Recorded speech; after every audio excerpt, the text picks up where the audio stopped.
Problem number 4. In this question, we have to answer for 5 subdivisions. Let's read the question first.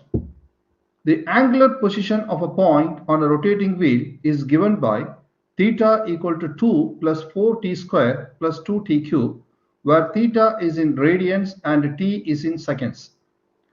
At a time t equal to 0, what is the point angular position? That is our first question. The second question is, what is its angular velocity? And then third question, at a time t equal to 3 seconds, what is its angular velocity? And the fourth question is, calculates its angular acceleration at a time t equal to 4 seconds. And the last question is its angular acceleration constant.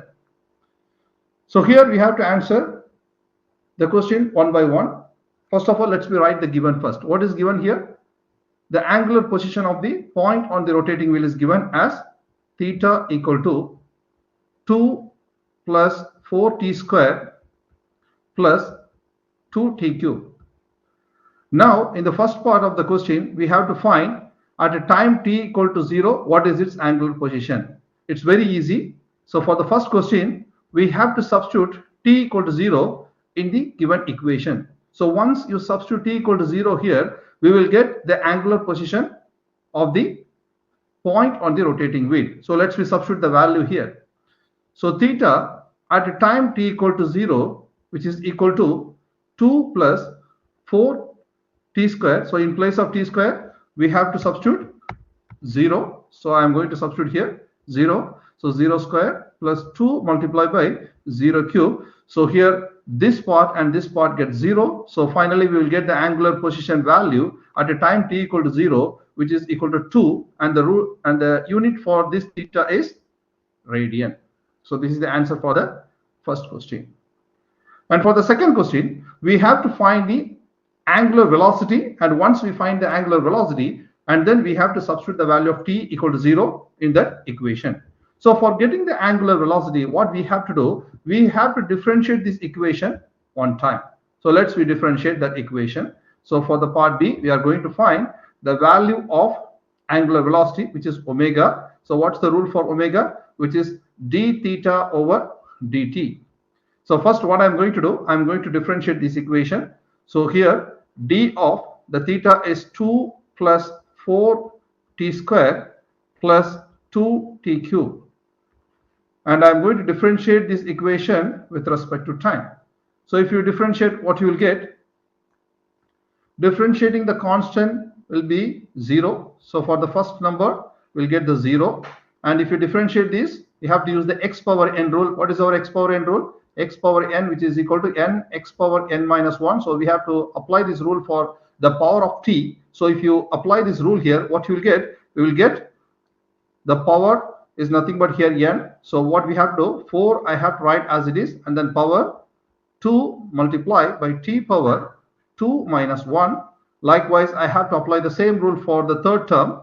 So 2 multiplied by 3 is the power of t here. So t power 3 minus 1. So what we will get, 4 multiplied by 2 is 8 and t power 1. So that means 8t plus, and then 2 multiplied by 3 is 6. So 6t square. So this is the equation for angular velocity, and its unit is rad per second. Now what we have to do, we have to substitute the value of t here as 0. So let's find the answer for omega at a time t equal to 0. So omega at a time t equal to 0, which is nothing but, if you substitute t equal to 0 here, what you will get, 8 multiplied by 0 plus 6 multiplied by 0 square. So anything multiplied by 0 is 0. So the answer for B part at a time t equal to 0 for the angular velocity, which is equal to 0 radian per second. So this is the answer for part B. And then part C, we have to see what they ask in the part C. Again, we have to find the angular velocity for time t equal to 3 seconds. So what I have to do, I have to write the equation. So what is our angular velocity equation? This is our equation. So let's rewrite the equation one more time. So part C, angular velocity, we already find as 8t plus 6t square rad per second. Now what I am going to do, I am going to substitute t equal to, which is 3 seconds. t equal to 3 seconds. Now I am going to substitute the value of t here. So what you will get, 8 multiplied by 3 plus 6 multiplied by 3 square.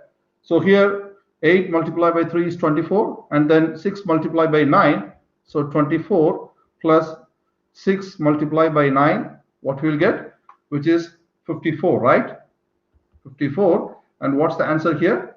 So 78 we got, 78 rad per second. So this is the answer for the angular velocity at a time t equal to 3 seconds. And then we have to see what is our fourth question. In fourth question, what we are going to find? We are going to find its angular acceleration, and then we have to substitute t equal to 4 seconds for that angular acceleration. So if you want to get the angular acceleration, we need the equation of angular velocity. So what is our angular velocity equation?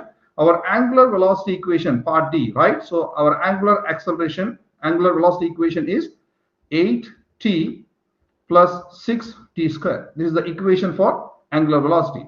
So if you want to get angular acceleration, we know the rule alpha, which is equal to d omega over dt. So what I have to do, I have to differentiate this omega one time with respect to t. Again, we have to use the x power n rule. So you have to write the equation as d of 8t plus 6t square divided by dt. So what you will get, alpha, which is equal to, if you can see the power of t is 1. So here what you will get, 8 multiplied by 1, 8 multiplied by 1, t power 0, right? So t power 0 is 1, and then I have to differentiate this equation with respect to time. So by that, what you will get, 6 multiplied by 2, t power 2 minus 1. So t power 0 is 1. So 8 plus 6 multiplied by 2 is 12. 12t, 2 minus 1 is 1. So 12t. So this is the equation for angular velocity. Now they need the answer for this angular acceleration, not angular velocity, angular acceleration at a time t equal to 4 seconds. So what I have to do, I have to substitute for angular acceleration at a time t equal to 4 seconds. So let's substitute the value of t equal to 4 here. So what we will get, here we got 8 plus 12 multiplied by 4. So 12 multiplied by 4 is nothing but 48. 48 plus 8, which is nothing but 56. So we got the angular acceleration at a time t equal to 8 seconds, which is nothing but 56. And the unit for angular acceleration is rad per second square. So this is the answer for fourth question. What is our fifth question? It's a theory question. So we have to read and then we have to answer. Is its angular acceleration constant? So you have to see the answer for the fourth part. So if you substitute t equal to 4 seconds, we got 56. Suppose if you want to substitute t equal to 5 seconds, we will not get the same answer as 56. We will get different value of alpha. So the answer for the E part, which is the fifth part, we have to write your angular acceleration. It is not a constant. It is not a constant. Why it is not a constant? Because your angular acceleration alpha, it's depend on time. It's depend on time. For each and every change in time, we will get a different answer for the angular acceleration. So here we have to write the answer. The angular acceleration alpha is not a constant. It is always depend on the time. So this is the answer for the fifth question. That's it. Thank you.